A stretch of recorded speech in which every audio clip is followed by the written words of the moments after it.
ఓం నమో వెంకటేశాయ.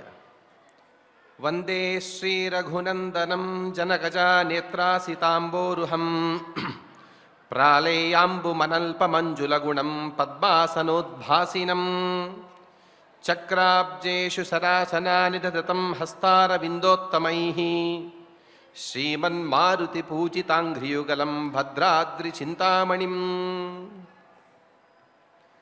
తన హస్తారవిందములతో చక్రశంఖ ధనుర్బాణాలను ధరించినవాడు, ఎప్పటికీ నశించని అనంత కళ్యాణ గుణగణ మండితుడు, భద్రమునికి వరప్రదాత, ఆంజనేయాది తన భక్తుల చేత పూజింపబడిన పాదపద్మములు కలిగినవాడు, రఘుకుల భూషితుడు, సీతామనోహరుడైన శ్రీరామచంద్రునికి తదభిన్న శ్రీనివాస స్వామికి నమస్కరించుకుంటూ ఆ స్వామి యొక్క దివ్యానుగ్రహ విశేషం చేత ప్రతిరోజు మనం అయోధ్యాకాండ ప్రవచన కార్యక్రమాన్ని నిర్వహించుకుంటున్నాము. ఇవాళ ఈ కార్యక్రమాన్ని మనం పెరిగినాడు చూడరో పెద్ద హనుమంతుడు అనే ఒక దివ్యమైనటువంటి సంకీర్తన పూర్వకంగా ప్రారంభించుకుందాం. ఈ కీర్తన ఆలపించడానికి అన్నమాచార్య కళాకారులు శ్రీమాన్ లోకనాథన్ రెడ్డి గారు వారి బృందంతో సహా సిద్ధంగా ఉన్నారు.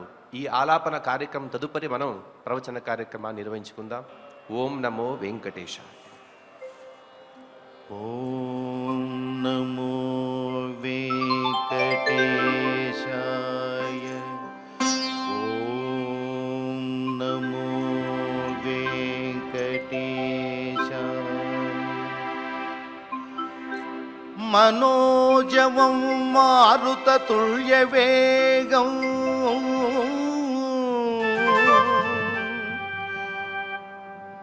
జితేంద్రియం బుద్ధిమతాం వరిష్ఠం వాతాత్మజం వానరయూతముఖ్యం శ్రీరామదూతం శిరసా నమామి. శ్రీరామదూతం శిరసా నమామి.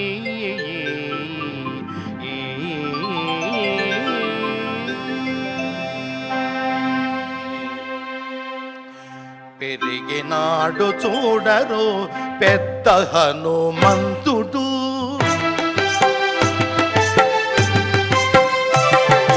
పెరిగినాడు చూడరు పెద్ద హనుమంతుడు, పరగి నానా విద్యల బలవంతుడు.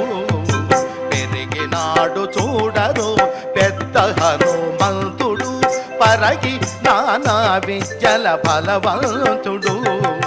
పెరిగినాడు చూడరు పెద్ద హనుమంతుడు.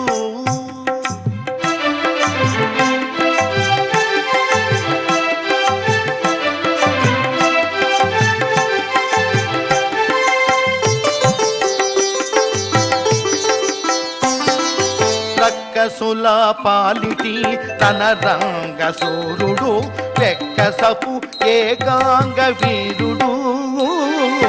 రక్కసుల పాలిటి తన రంగ సూరుడు, వెక్కసపు ఏకాంగ వీరుడు. దిక్కులకు సంజీవి తెచ్చిన ధీరుడు,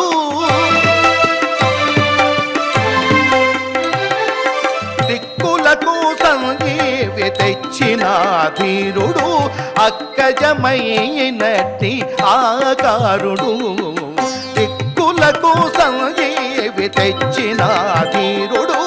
అక్కజమైనట్టి ఆకారుడు. పెరిగినాడు చూడరు పెద్ద హనుమంతుడు, పరగి నానా విద్యల బలవంతుడు. పెరిగినాడు చూడరు పెద్ద హనుమంతుడు.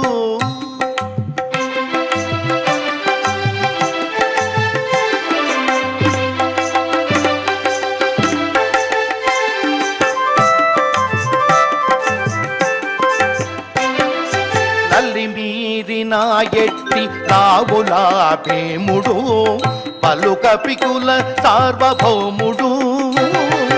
తలిమీరిన ఎట్టి రావులా భీముడు, పలుక పికుల సార్వభౌముడు. నెలకొన్న లంకా నిధూమధాముడు నెలకొన్న లంకా నిధూమధాముడు తలపున శ్రీరామునాత్మారాముడు నెలకొన్న లంకా నిధూమధాముడు తలపున శ్రీరామునాత్మారాముడు పెరిగినాడు చూడరు పెద్ద హనుమంతుడు పరగి నానా విద్యల బలవంతుడు పెరిగినాడు చూడరు పెద్ద హనుమంతుడు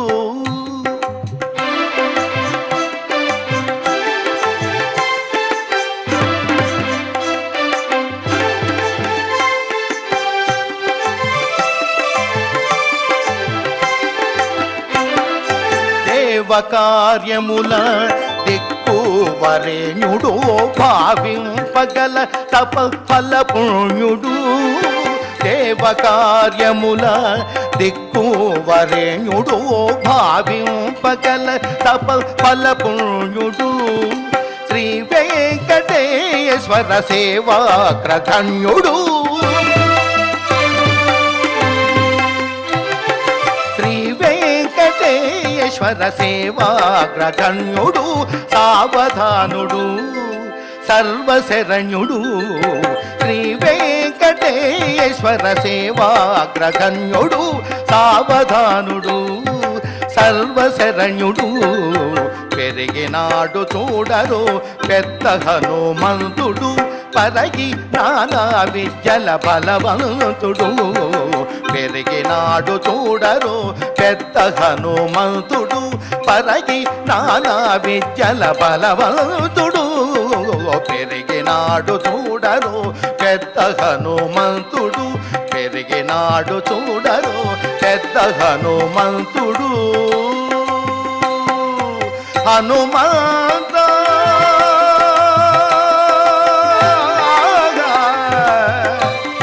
పవన సుత హనుమంత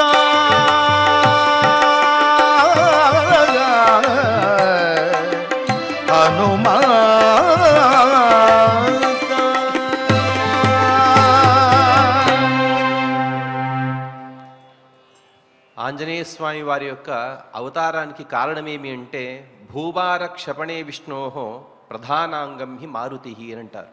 అంటే ఎప్పుడైతే దైత్యగణం యొక్క ప్రభావం పెచ్చుమీరుతుందో అప్పుడు పరమాత్మ యొక్క ఆజ్ఞ చేత ఆంజనేయ స్వామి వారు ఆంజనేయ స్వామి అనగా ప్రధాన వాయువు తను ఆంజనేయ స్వామిగా లేకపోతే భీముడుగా ఇత్యాది అనేక అవతారాలను పొందుతూ భూభారాన్ని తను తగ్గిస్తూ ఉంటాడు. అటువంటి ఆంజనేయ స్వామికి ఇక్కడ దేవకార్యముల దిక్కు వరేణ్యుడు అంటారు. అనగా ఈ భూభారాన్ని తగ్గించడానికి యద్యపి పరమాత్మ కూడా తనకు సామర్థ్యం ఉన్నది, కానీ పరమాత్మ యొక్క ఆజ్ఞ చేత పరమాత్మ యొక్క సేవ కోసం ఆంజనేయ స్వామి వారు ఇలా అవతరిస్తూ ఉంటారు. అటువంటి శ్రీ వెంకటేశ్వర సేవాగ్రగణ్యుడైనటువంటి ఆంజనేయ స్వామి యొక్క గుణాలను తెలిపేటువంటి సంకీర్తన కార్యక్రమాన్ని మనం చక్కగా నిర్వహించుకున్నాం. ఇక మనం శ్రీ గురు ధ్యానాదను కలిసి పలుకుతూ ప్రవచన కార్యక్రమాన్ని ప్రారంభించుకుందాం. శ్రీ గురు ధ్యానం గురుర్బ్రహ్మా గురుర్విష్ణుః గురుర్దేవో మహేశ్వరః గురుః సాక్షాత్ పరం బ్రహ్మ తస్మై శ్రీ గురవే నమః. శ్రీనివాస ధ్యానం శ్రీ వెంకటాద్రినిలయః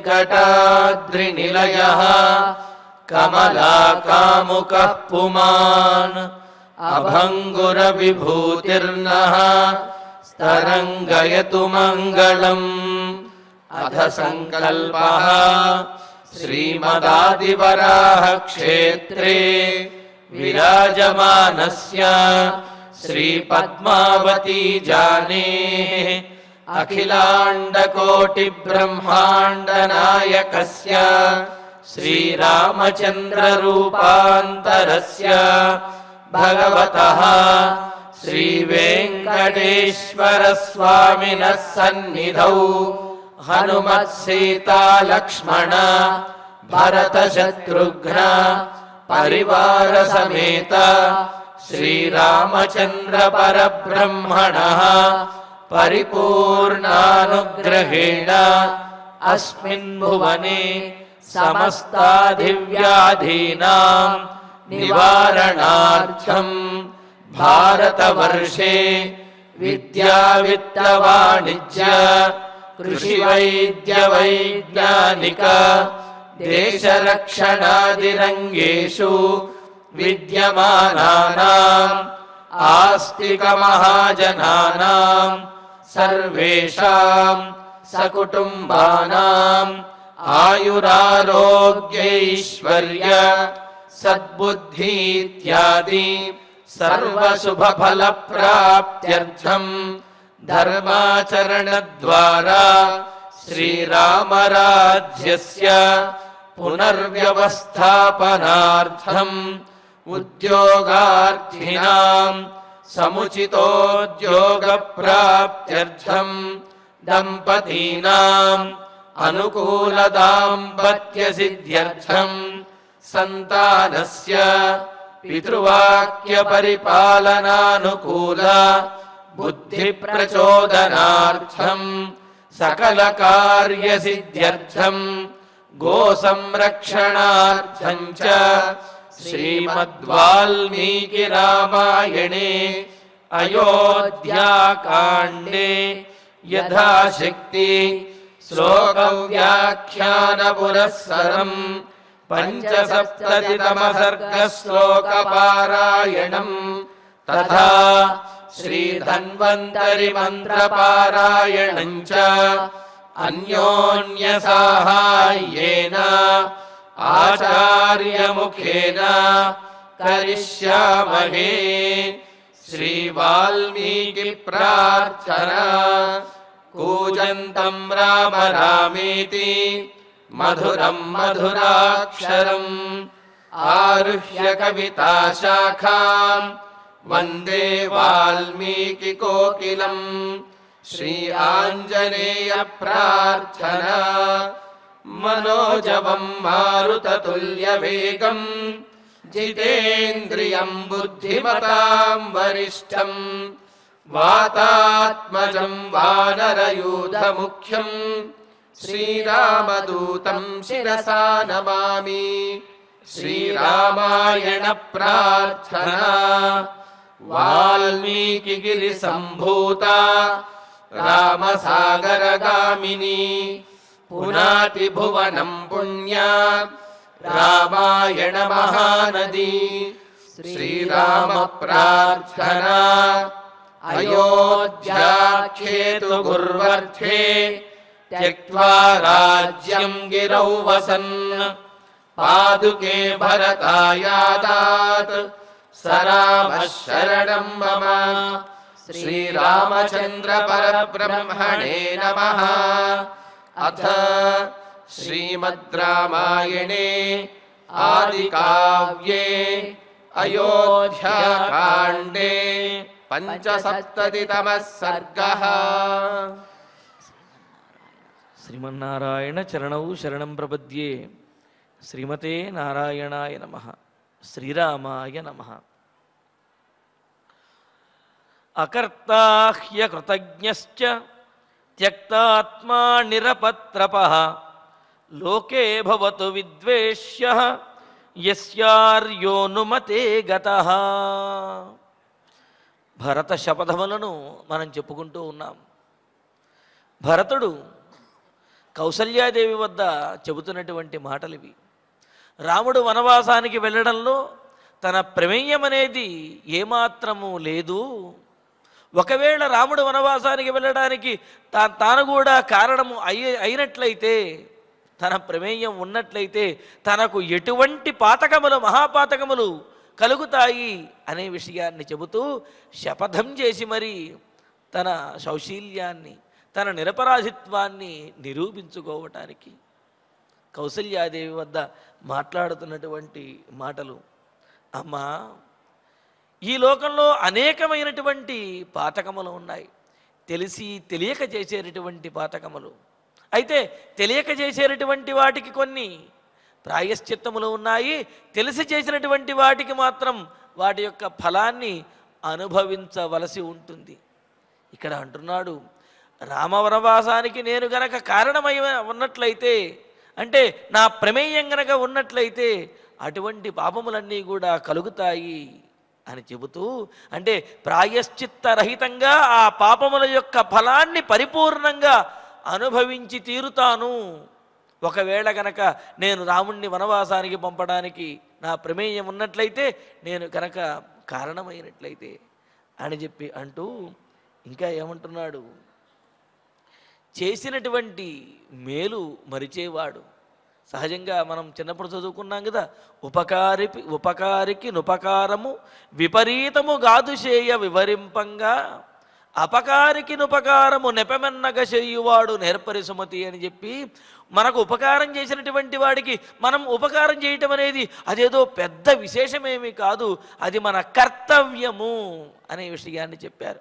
కావున ఉపకారం చేసినటువంటి వాడికి ఉపకారం చేయటం కర్తవ్యం. అయ్యో మాకు శక్తి లేదండి, ఆయనంటే శక్తి ఉంది కాబట్టి మాకు ఉపకారం చేశాడు, మరి ఆయనకు ప్రత్యుపకారం చేసే శక్తి మా దగ్గర లేదు అంటే, ఆ శక్తి లేనప్పుడు ఆ కృతజ్ఞత భావనతోటి ఉండటము కూడా పుణ్యప్రదమే అవుతుంది.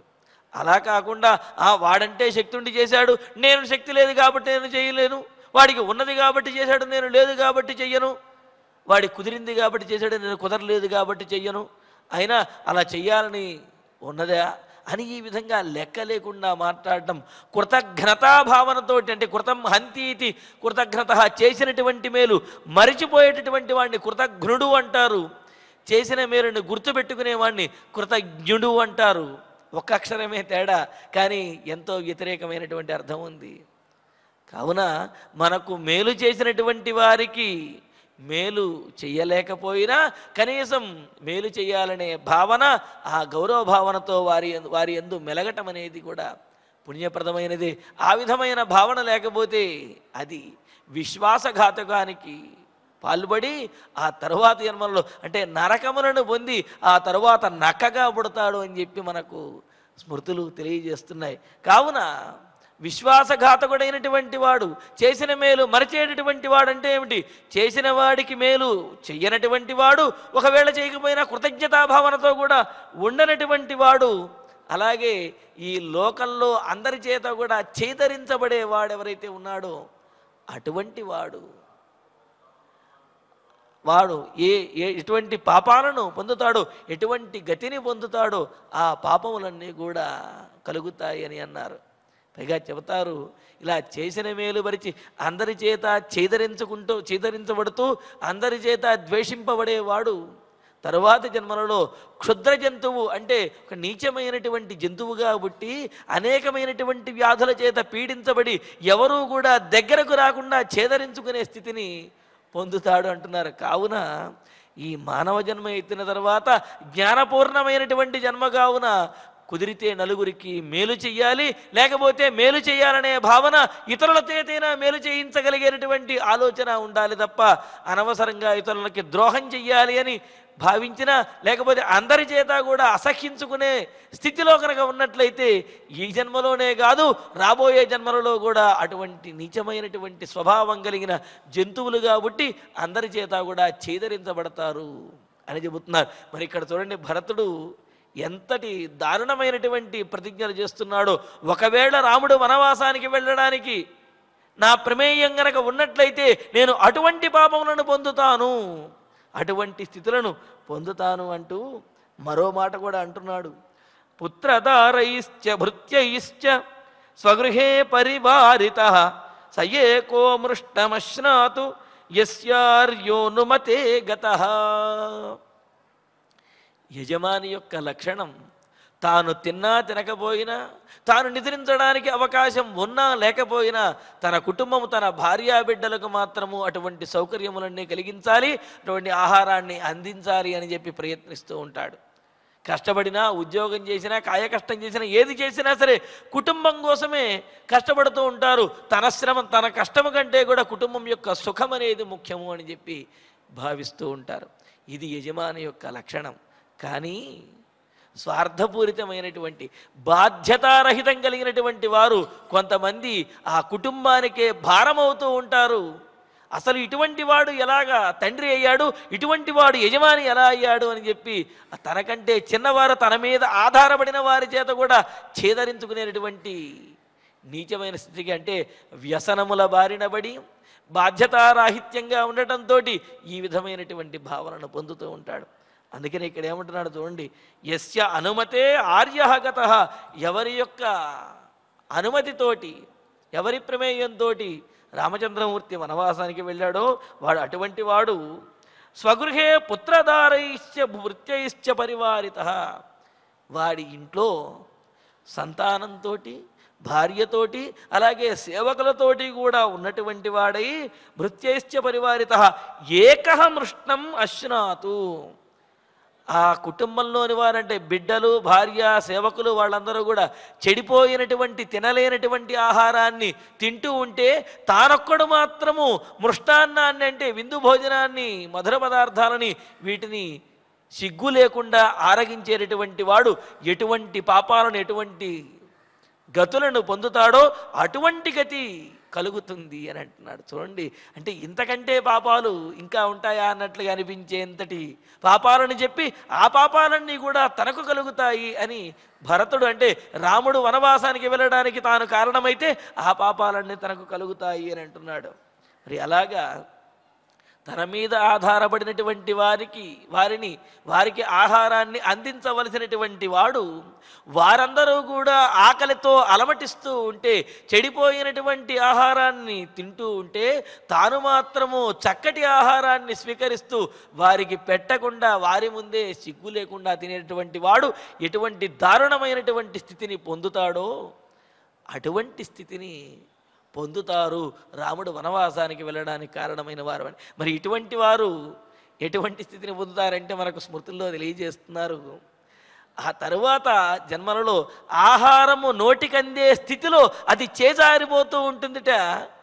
ఏదైనా సరే అవకాశం వస్తున్నది అనే సందర్భంలో అది చేజారిపోతూ తన కళ్ళ ముందే వేరే వాళ్ళు దాన్ని తీసుకుపోయేటటువంటి పరిస్థితి వస్తుందిటే వాళ్ళకి అటువంటి స్థితిని పొందుతారని చెప్పి మనకు స్మృతులు తెలియజేస్తున్నాయి. అందుకనే అన్నారు, ఏకః స్వాదు నభుంజీత ఏకో నగచ్చేదధ్వానం నైకశ్చార్థాన్న చింతయేత్ నైకః సుప్తేషు జాగృయాత్ అని అంటూ ఏకస్వాదు నభుంజీత అని ఈ విధంగా ఇంకా అనేకమైనటువంటి విశేషాలు చెప్పారు. ఏదైనా మధుర పదార్థం కానీ చక్కటి పదార్థం ఉన్నప్పుడు ఒక్కడే కూర్చుని ఆబగా తనే తినేయకూడదుట. తనతో ఉన్నటువంటి వారికి కూడా ఆ మధుర పదార్థాన్ని, ఆ రుచికరమైనటువంటి పదార్థాన్ని ఇచ్చి తాను వారితో కలిసి స్వీకరించాలి. పరమాత్మ అయినటువంటి శ్రీకృష్ణ పరమాత్ముడు, అదేవిధంగా శ్రీకృష్ణ పరమాత్మతో కూడినటువంటి ఆ గోపాలకులు వారందరూ కూడా తాము తెచ్చుకున్నటువంటి ఆహారాలని వారొక్కడే తినేవారు కాదు. ఆ బృందావనంలో అందరూ కూడా కలిసి పంచుకుని తినేవారు. చెల్దులు ఆరగించారు అని చెప్పి అలా పెట్టినటువంటి ఆహారాన్ని వారి యొక్క ఎంగిలిని కూడా పరమాత్మ చాలా ఆనందంగా స్వీకరించి ఆనందించాడు. వారికి అనంతమైనటువంటి ఐశ్వర్యాన్ని అనుగ్రహించాడు కదా.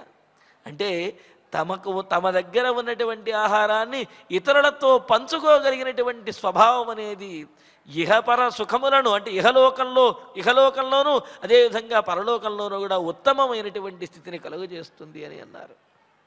మరి అందుకనే ఆ విధంగా చేయనటువంటి వారికి ఎటువంటి పాపములు వస్తాయి అంటే, అందరూ పస్తులుండి పడుకుని ఉండగా ఆహారం సరిగ్గా తెలియనటువంటి పరిస్థితుల్లో తాను మాత్రము ఆహారం స్వీకరించేటటువంటి వాడు ఎటువంటి గతులను పొందుతాడో అని అంటూ ఇక్కడ మనకు స్మృతుల్లోనూ గరుడ పురాణంలో కూడా చెబుతున్నారు. బుభుక్షితేషు భృత్యేషు యహ ఏకోశ్నాతి మానవ శ్వయోనించ సమాసాద్య చండాలో జాయతే నరహ అని అంటూ, ఇంటిలో తన మీద ఆధారపడినటువంటి భార్యాబిడ్డలు సేవకులు వీళ్ళు పస్తులుండగా ఆహారము లేక ఉండగా తాను మాత్రము విందు భోజనాన్ని ఆరగిస్తూ ఉండేవాడు అతడు తరువాత కొన్ని నరకములను అనుభవించిన తర్వాత కుక్కగా పుట్టి ఆ తర్వాత కూడా నీచమైనటువంటి జన్మను పొందుతాడు అని చెప్పి ఈ విధంగా స్మృతులు తెలియజేస్తున్నాయి.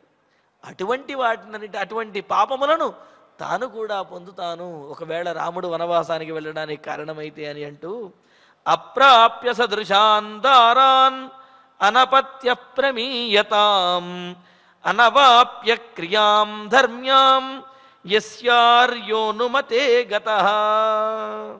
ఇంకా అంటున్నాడు, యస్య రామచంద్రమూర్తి ఎవరి యొక్క అనుమతితో వనవాసానికి వెళ్ళాడో అటువంటి వాడు సదృశాన్ దారాన్ అప్రాప్య.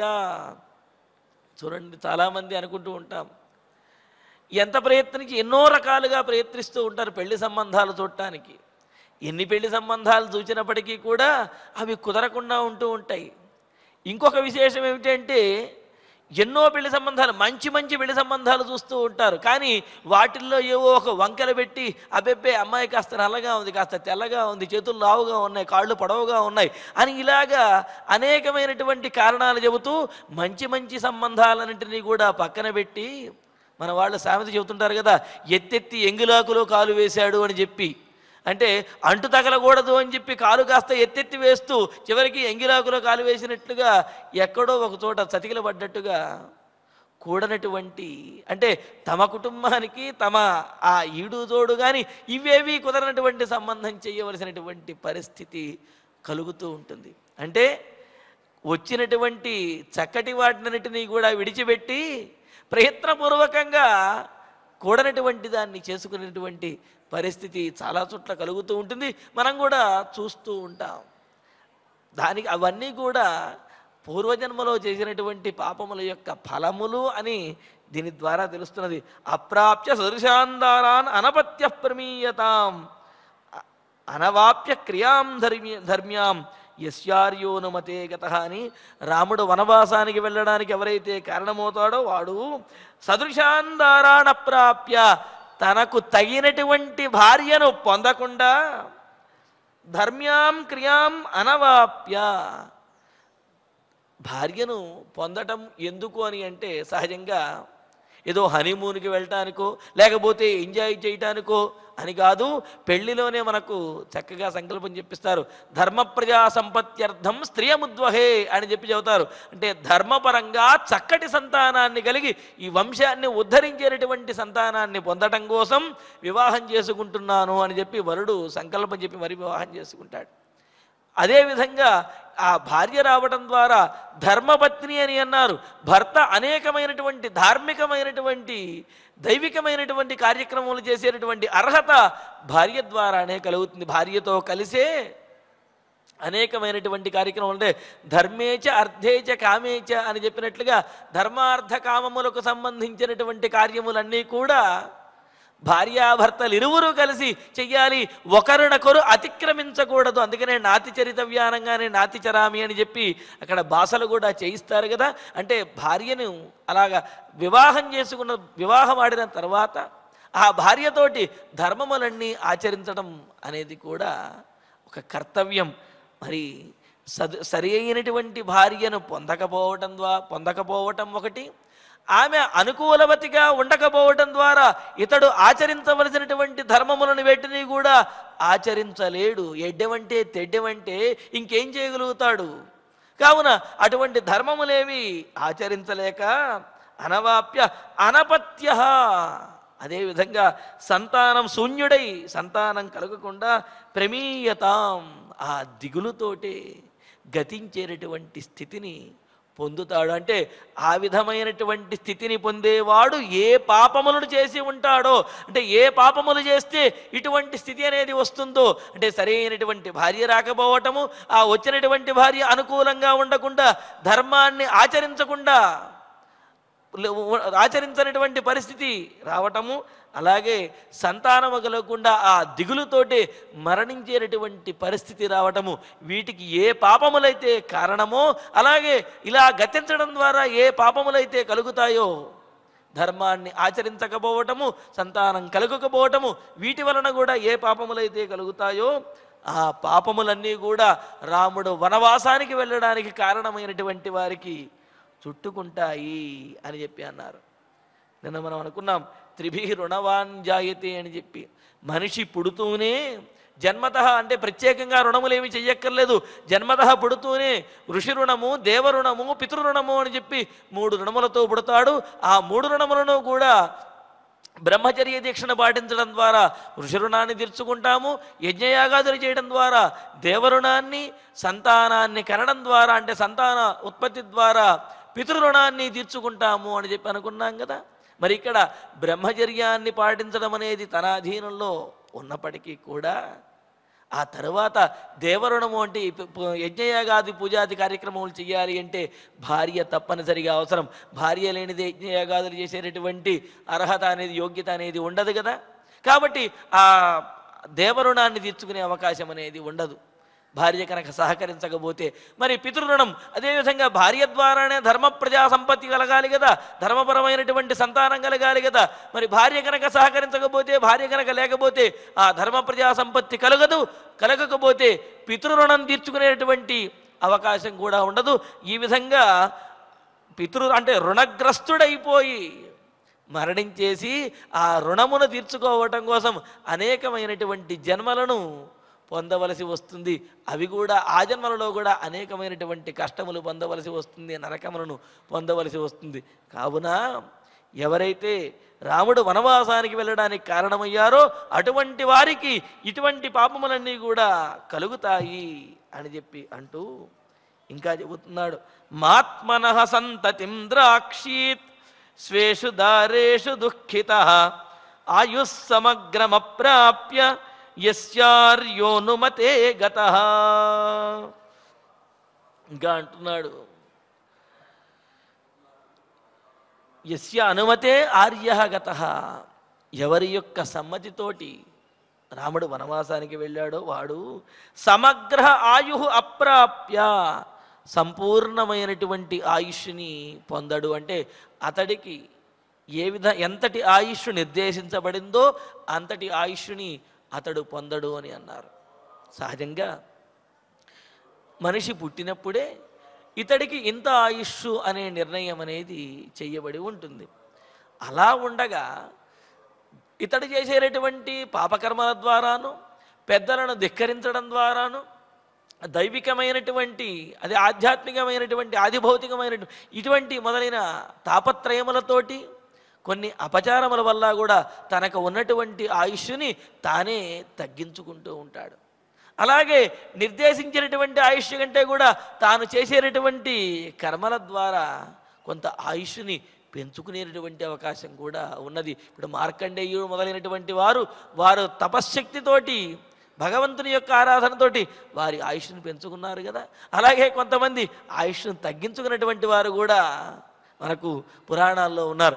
కావున ఎవరైతే ఆ ఆయుష్ను తగ్గించుకునేటటువంటి పాపములు చేస్తూ ఉంటారో ఆ పాపములన్నీ కూడా కలుగుతాయి. అంటే రాముడు వనవాసానికి వెళ్ళడానికి కారణమైన వారికి ఆ పాపములు కలుగుతాయి అంటూ సమగ్ర ఆయు అప్రాప్య పరిపూర్ణమైనటువంటి ఆయుష్ని పొందకుండా దుఃఖిత జీవితంలో సంసారంలో అనేకమైనటువంటి దుఃఖాలను అనుభవిస్తూ ఎందుకు బ్రతుకుతున్నాన్రా అనే స్థితికి వచ్చి స్వేషుదారేషు ఆత్మనః సంతతి మాద్రాక్షేతు తన భార్య యందు తన సంతానాన్ని సూచేటటువంటి స్థితిని పొందకుండుగాక అని అంటున్నాడు. అంటే రాముడు వనవాసానికి వెళ్ళడానికి కారణమైన వారికి ఇంతటి దారుణమైనటువంటి స్థితి కలుగుతుంది అని చెప్పి అన్నారు. దుఃఖిత స్వేషుదారేషు ఆత్మనః సంతతిం ఆద్రాక్షీత్. అంతే కదండి, తమ సంతానాన్ని చూసుకుంటూ తన కుటుంబాన్ని చూసుకుంటూ ధైర్యంగా జీవించగలుగుతారు. పూర్వకాలంలో ఆస్తిపాస్తులు ఇవేమీ లేకపోయినప్పటికీ తన భార్యా బిడ్డలు తన సంతానం వీళ్లే ఆస్తిగా బతికినటువంటి వారు, వారిని చూసుకుంటూ ధైర్యంగా 90 ఏళ్ళు 100 ఏళ్ళు బతికినటువంటి వారు ఎంతోమంది ఉన్నారు. కానీ నేటి కాలంలో ఎంత సంపదలు ఆస్తులు ఉన్నప్పటికీ కూడా ఆ కుటుంబంలో ఉన్నటువంటి వ్యవస్థ, అక్కడి నుంచి వచ్చేటటువంటి వ్యతిరేక భావనలు, వీటి వల్ల ఎంత సంపద ఉన్నప్పటికీ కూడా ఆ ధైర్యము, తెగువ, ఆ ప్రశాంతత అనేది లేక ఎక్కువ కాలం జీవించలేకపోతున్నారు కదా. ఇక్కడ అదే చెబుతున్నాడు చూడండి, స్వేషుదారేషు ఆత్మనః సంతతిం ఆద్రాక్షీత్. తమ భార్యలందు తమ సంతానాన్ని చూసుకునేటువంటి స్థితి ఉండదు. అలాగే సమగ్రమైనటువంటి ఆయుష్ని పొందలేరు. ఎవరు? రాముడు వనవాసానికి వెళ్ళడానికి కారణమైనటువంటి వారు అని అంటూ రాజస్త్రీ బాల వృద్ధానాం వధే యత్పాపముచ్యతే భృత్యత్యాగే చ యత్పాపం తత్పాపం ప్రతిపద్యతాం. ఎవరి అనుమతితోటి రాముడు వనవాసానికి వెళ్ళాడో వాడు రాజస్త్రీబాల వృద్ధానాం వధే, రాజుని, స్త్రీలను, బాలకులను, చిన్నపిల్లలను కూడా వధించినట్లయితే వారికి ఎటువంటి పాపములు వస్తాయో ఆ పాపం అన్నారు. రాజుని వధించడము అంటే యుద్ధంలో కాదు, యుద్ధంలో కనుక పోరాడి వధించినట్లయితే అది వీరత్వం అవుతుంది. అలా కాకుండా రాజుకు వెన్నుపోటు పొడిచి హత్య చేయటం అన్నమాట. అలా రాజుని హత్య చేయటం ద్వారా రాజ్యాన్ని అరాచకం చేసి రాజ్యంలో అల్లర్లు సృష్టించి రాజ్యంలో ఉన్న వారందరినీ కూడా పీడించేటటువంటి వారు ఎటువంటి దారుణమైనటువంటి నరకాన్ని పొందుతారో అలాంటి నరకాన్ని, అలాగే స్త్రీ హత్య చేసినటువంటి వారు, శిశుహత్య చేసినటువంటి వారు ఎటువంటి పాపాలను పొందుతారో ఇటువంటి వారికి నరకంలో అనేకమైనటువంటి శిక్షలు కూడా చెప్పారు. ఆ శిక్షలు అనుభవించిన తర్వాత కూడా అనేకమైన క్షుద్ర జంతువుల యొక్క జన్మలను కూడా పొందుతారు అని చెప్పారు. మరి అటువంటి పాపములన్నింటినీ కూడా పొందవలసి ఉంటుంది ఒకవేళ రాముడు వనవాసానికి వెళ్ళడానికి కారణమైతే అని అంటూ, యస్య రాజస్త్రీబాల వృద్ధానాం మధ్యే యత్పాపం ఉచ్యతే భృత్యత్యాగే చ యత్పాపం. తన సేవకుడిని విడిచిపెట్టడం ద్వారా తనను నమ్ముకుని ఉన్నటువంటి, ఎంతో కాలం నుండి తన నమ్ముకున్నటువంటి సేవకుడిని విశ్వాసం లేకుండా విడిచిపెట్టినటువంటి వాడికి ఏ పాపం కలుగుతుందో అటువంటి పాపం కలుగుతుంది అని అంటున్నాడు. ప్రతిపద్యతాం, రాముడు అడవికి వెళ్ళడానికి కారణమైన వాడికి ఈ పాపములు కలుగుతాయి అని అంటూ, మరి దీని ద్వారా రాజులను, స్త్రీలను, పిల్లలను, వృద్ధులను వీరిని చంపడం అనేది మహాపాతకము అని, అలాగే నమ్ముకున్నటువంటి సేవకులను విడిచిపెట్టడం కూడా మహాపాపము అని, ఈ పాపములను చెయ్యకూడదు అని చెప్పి మనకు బోధిస్తూ ఉన్నారు. అంతేకాదు, లాక్షయా మధుమాంసేన లోహేన చ విషేణ చ సదైవ బిభృయాద్ భృత్యాన్ యస్యార్యోనుమతే గతః. ఇది చూడండి, మనకు కాస్త ఆశ్చర్యంగా అనిపిస్తుంది. పూర్వకాలంలో కొన్ని వృత్తులను ఇంకా ఏ అవకాశం లేకపోతే ఆ వృత్తులను అవలంబించేటటువంటి వారు. అంతేగాని ఏమాత్రం ఇతరమైనటువంటి వ్యవహారంతో జీవనాన్ని గడుపుకునే అవకాశం ఉన్నప్పటికీ కూడా ఆ వృత్తులను కానీ ఆ వ్యాపారాలను కానీ చేసేవారు కాదు. ఆయా వృత్తుల వారు ఆయా వృత్తులను, వృత్తి విద్యలను చేయటం అనేది అది ధర్మము, దాన్ని పాటిస్తూ ఉండటం అనేది అది సంప్రదాయము, ధర్మాచరణే అవుతుంది. కానీ కొన్ని వ్యాపారాలు ఏవైతే ఉన్నాయో వాటిని అత్యవసర పరిస్థితుల్లో అగతిక గతితోటే చేసేవారు తప్ప కోరి అటువంటి వ్యాపారాలు చేసేవారు కాదుట. ఏమిటవి అంటే చెబుతూ, యస్య అనుమతే ఆర్యగతః అని అంటూ, ఎవరి యొక్క అనుమతితో రాముడు వనవాసానికి వెళ్ళారో వారు గతులను పాపములను పొందుతారు. ఎటువంటి పాపములు అని అంటే, మధుమాంసేన లోహేన విషేణ భృత్యాన్ విభృయాత్ లాక్షయ. లక్క అన్నారంటే లక్కను అమ్మటము, అంటే లక్కతో వ్యాపారం చేయటం కూడా అది పాపపు పనిగా మనకు స్మృతులు తెలియజేస్తున్నాయి. అంటే ఆ లక్కను అమ్మేటటువంటి వ్యాపారం కానీ, అలాగే మధుమాంసేన మద్యము, మాంసము అమ్మేటటువంటి వ్యాపారము, లోహేన విషేణచ, లోహము అంటే ఇనుము మొదలైనటువంటివి. అంటే ఒకప్పుడు ఇనప వస్తువులు సహజంగా వండుకోవటానికి వీటికి వంట పాత్రలుగా వీటిగా ఇనప వస్తువులను వాడేవారు కాదు. కావున వాటిని వాడేటటువంటి అవకాశం ఉండేది కాదు, వాటిని ఎక్కువగా అమ్మేటటువంటి అవసరం కూడా ఉండేది కాదు. కానీ ఇప్పుడు ముఖ్యంగా వాడేవే అవి ఎక్కువ వాడుతున్నాం కదండి. కానీ ఇక్కడ ఏం చెబుతున్నారు చూడండి, లోహేన విషేణచ, లోహపు వస్తువులను విక్రయించేటటువంటి వ్యాపారము, విషేణ విష పదార్థములు విక్రయించేటటువంటి వ్యాపారము, ఇవి అంత శ్రేష్టమైనటువంటివి కాదు అని మనకు స్మృతులు తెలియజేస్తున్నాయి. కావున ఎవరైతే వీటిని ఆచరిస్తారంటే ఏమిటి, విష పదార్థములను అమ్మటము, లోహములను అమ్మటము, మధువు, మాంసము, లక్క వీటిని అమ్మేటటువంటి వ్యాపారములు చేస్తారో వారికి కొంత పాపములు అనేవి కలుగుతాయి అని చెప్పి చెబుతున్నారు. అటువంటి పాపములు కలుగుతాయి అంటూ పైగా విషేణం బిభ్రయాత్, ఇటువంటి వ్యాపారములు చేసుకుంటూ తన కుటుంబాన్ని పోషించుకుంటాడు అని అన్నారు. కూటి కోసం కోటి విద్యలు అని అన్నట్లుగా అనేకమైనటువంటి విద్యలు ఉండగా పాపమును ఇచ్చేటటువంటి వ్యాపారములు ఏవైతే ఉన్నాయో వాటిని చేసుకుని తన కుటుంబాన్ని పోషించుకునేవాడు ఎటువంటి పాపాన్ని భరించవలసి వస్తుందో అటువంటి పాపములనేవి కలుగుతాయి అని చెప్పి అన్నారు. అందుకనే చెప్తారు, లాక్ష లవణ మాంసాన్ని వర్జనీయాని విక్రయే అని చెప్పినట్టుగా, లాక్ష అంటే లక్క, అలాగే ఉప్పు, మాంసము మొదలైనటువంటివన్నీ కూడా విక్రయంలో అంటే ఈ వ్యాపారంలో విడిచిపెట్టాలి అని చెప్పి అన్నారు. ఇప్పుడు ఉప్పును కొనకుండా ఎవరికి నడుస్తున్నది? ఉప్పును కొనకుండా ఎవరు ఉండగలుగుతారు? కానీ అది కొనడము కూడా ఒక రకమైనటువంటి దోషభూయిష్టమైనదే అనే విషయం ఇక్కడ చెబుతున్నారన్నమాట. కావున ఇటువంటి వ్యాపారమును చేయటం ద్వారా ఎలాంటి పాపం అనేది కలుగుతుందో అవన్నీ కూడా వస్తాయి అని అంటున్నాడు. పైగా ఆశ్రమ స్వవర్ణయుక్తమైనటువంటి వృత్తులను ఆచరించడం ద్వారా ఎటువంటి పాపములు కూడా రావు. అలా కాకుండా ఇతరములైనటువంటివి చేయటం ద్వారాను, అలాగే నిషేధించినటువంటి వాటిని అమ్మటము ద్వారాను, ఇప్పుడు మాదక ద్రవ్యాలు ఇలాంటివి ఉన్నాయి. ఆ మాదక ద్రవ్యాలు సమాజంలో ఉన్నటువంటి వారిని ఇబ్బంది పెట్టేవి, వారిని నాశనం చేసేవి. కావున అటువంటి వాటితో వ్యాపారం చేసేటటువంటి వారు అనేకమైనటువంటి పాతకములను పొందుతారు అని చెప్పి దీని ద్వారా మనకు తెలుస్తున్నది. కావున అటువంటి వ్యాపారము చేసేవారు ఎటువంటి పాతకములను పొందుతారో అటువంటి పాపములను రాముడు వనవాసానికి వెళ్ళడానికి కారణమైన వారు పొందుతారు అని చెప్పి ఈ శ్లోకంలో తెలియజేస్తూ, సంగ్రామే సముపోఢే స్మ శత్రుపక్ష భయంకరే పలాయమానో వధ్యేత యస్యార్యోనుమతే గతః. ఎవరి యొక్క సమ్మతితోటి రాముడు వనవాసానికి వెళ్ళారో వాడు శత్రుపక్ష భయంకరే సంగ్రామే, శత్రుపక్షంలో వారందరూ కూడా భయపడేటటువంటిదైన ఘోరమైనటువంటి హోరాహోరీగా సాగుతున్నటువంటి యుద్ధంలో సముపోడే ఆ విధంగా తారాస్థాయిలో యుద్ధం ఉండగా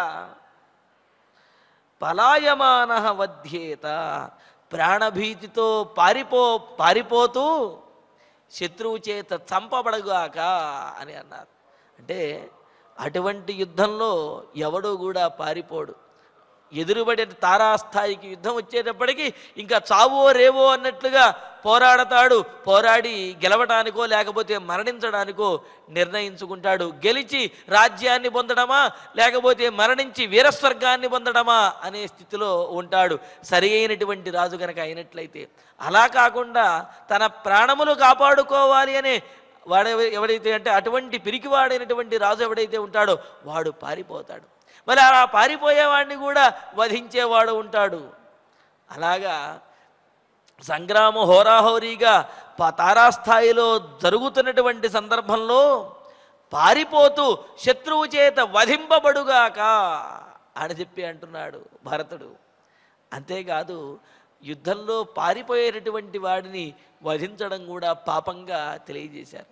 కావున యుద్ధంలో ఇక నేను యుద్ధం చేయలేను అని చెప్పి ఎవడైతే పారిపోతున్నాడో ఆ విధంగా పారిపోయేటటువంటి వాడిని వధించినటువంటి వాడికి ఏ విధమైన పాపము కలుగుతుందో అటువంటి పాపములు రాముడు అడవికి వెళ్ళడానికి కారణమైన వారికి కలుగుతాయి అని చెప్పి అంటున్నాడు. అందుకనే కదా యుద్ధంలో మరణిస్తే వీరస్వర్గం వస్తుంది, గెలిస్తే రాజ్యం వస్తుంది, అలా కాకుండా పారిపోతే నరకం అనేది కలుగుతుంది అనేది దీని ద్వారా తెలుస్తూ ఉన్నది. కపాలపాణి పృథివీం అటతాం చీర సంవృత భిక్షమాణో యథోన్మత్తః యస్యార్యోనుమతే గతః. రాముడు వనవాసానికి వెళ్ళడానికి కారణమైనటువంటి వాడు కపాలమును చేతిలో ధరించి ఈ భూమండలం అంతా కూడా భిక్షాటనం చేసుకుంటూ జీవించవలసినటువంటి స్థితిని పొందుతాడు అని చెప్పి చూడండి భరతుడు అంటున్నటువంటి మాటలు. భరతునికి అసలు అటువంటి స్థితి వస్తుందా? ఇక్ష్వాకు వంశంలో జన్మించినటువంటి వాడు, దశరథ మహారాజు యొక్క కుమారుడు, రామచంద్రమూర్తికి అనుజుడు అయినటువంటి భరతుడు అంటున్న మాటలు.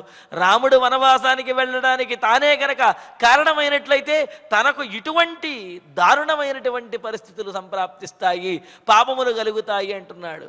అంటే ఎంతటి ప్రతిజ్ఞ చేశాడు అని అంటే భరతునిలో ఏమాత్రము కూడా కల్మషం అనేదే లేదు. రాముడి కోసం ఏది చెయ్యటానికైనా సరే భరతుడు సిద్ధమే అనే విషయం దీని ద్వారా తెలుస్తున్నది.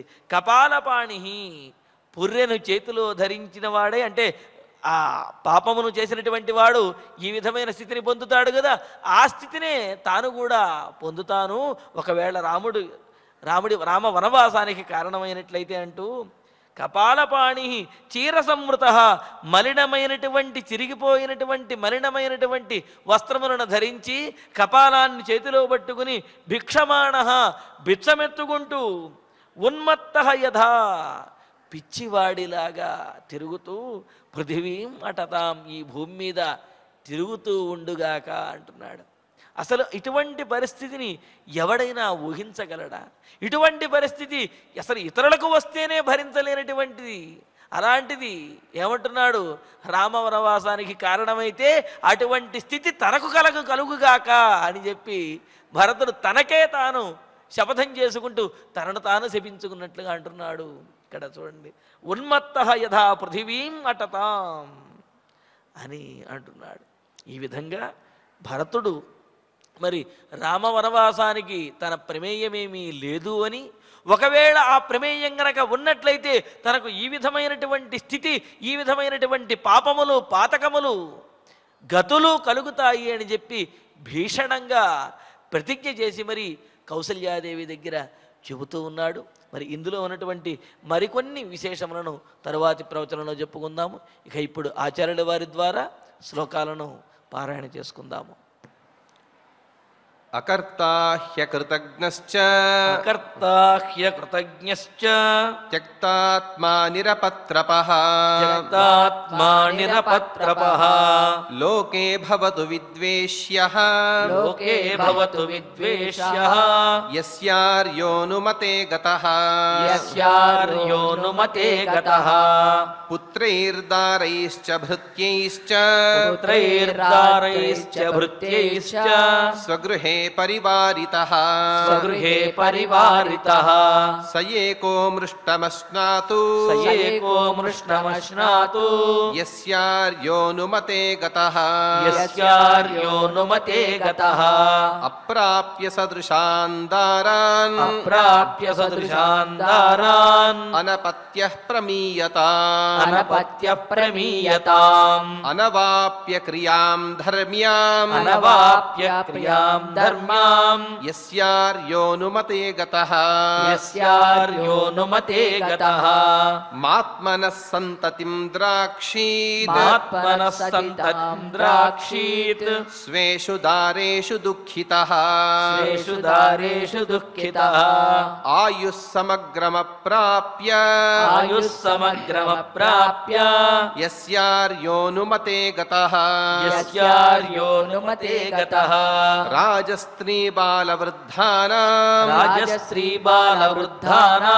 వధే యత్పాపముచ్యతే భృత్యత్యాగే చ యత్పాపం తత్పాపం ప్రతిపద్యతాం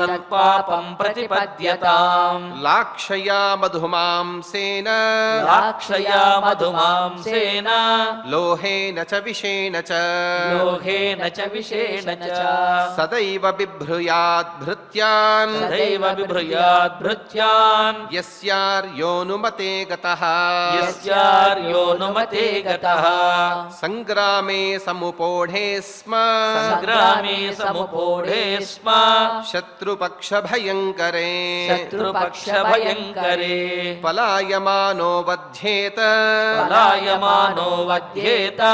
యస్యార్యోనుమతే గతః యస్యార్యోనుమతే గతః కపాలపాణిః పృథివీం కపాలపాణి పృథివీం అటతాం చీర సంవృతః అటతాం చీర సంవృతః భిక్షమాణో యథోన్మత్తః క్షమాణో యథోన్మత్తః యస్యార్యోనుమతే గతః యస్యార్యోనుమతే గతః ఇత్యార్షే ఇత్యార్షే శ్రీమద్ రామాయణే శ్రీమద్ రామాయణే ఆదికావ్యే ఆదికావ్యే అయోధ్యాకాండే అయోధ్యాకాండే పంచసప్తతితమే సర్గే పంచసప్తతితమే సర్గే అష్టౌ శ్లోకాః అష్టౌ శ్లోకాః.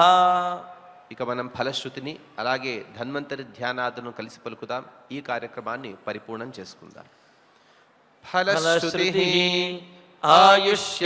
ఆయుష్యమారోగ్యకరం యశస్యం సౌభ్రాతృకం బుద్ధికరం సుఖం చ శ్రోతవ్యమేతన్నియమేన సద్భిః ఆఖ్యానమోజస్కరమృద్ధికామైః శ్రీరామచంద్ర పరబ్రహ్మణే నమః. అథ ధన్వంతరి ధ్యానం అచ్యుతానంత గోవింద విష్ణో నారాయణామృత రోగాన్ మే నాశయాశేషాన్ ఆశు ధన్వంతరే హరే. ఆరోగ్యం దీర్ఘమాయుష్యం బలం తేజోధియం శ్రియం స్వభక్తేభ్యోనుగృహంతం వందే ధన్వంతరిం హరిం.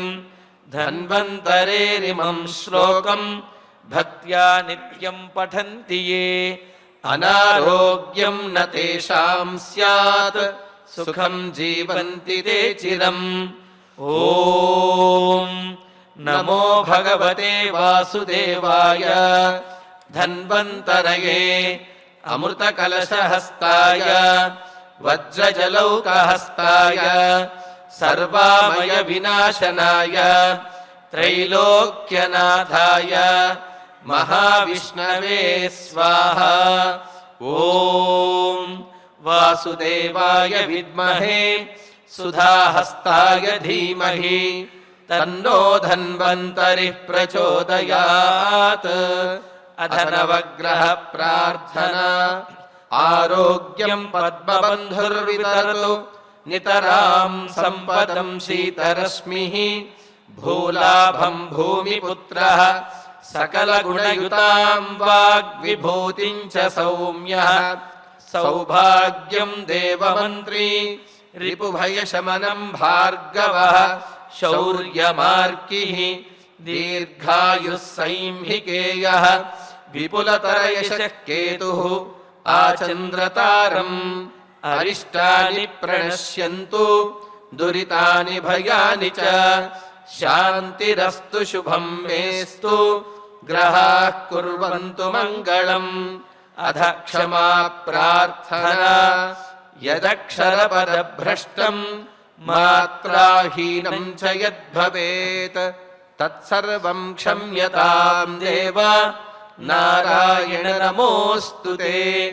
అథ భగవత్సమర్పణం కాయేన వాచా మనసేంద్రియైర్వా బుద్ధ్యాత్మనా వా ప్రకృతే స్వభావాత్ కరోమి యద్యత్ సకలం పరస్మై నారాయణాయేతి సమర్పయామి. అథ మంగళం శ్రియః కాంతాయ కళ్యాణ నిధయేర్థినాం శ్రీవేంకటనివాసాయ శ్రీనివాసాయ మంగళం.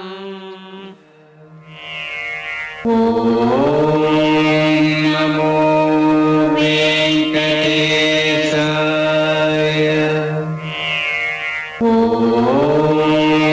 నమో వెంకటేశాయ.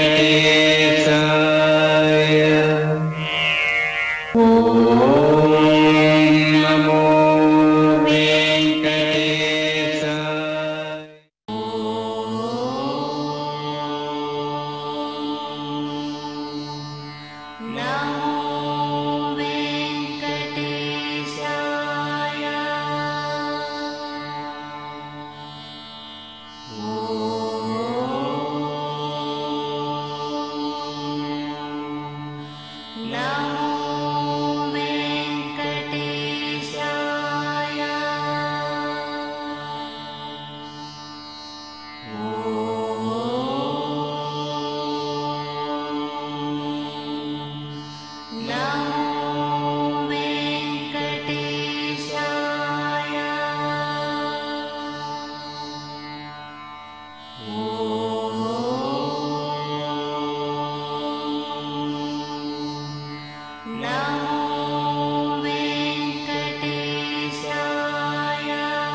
నమో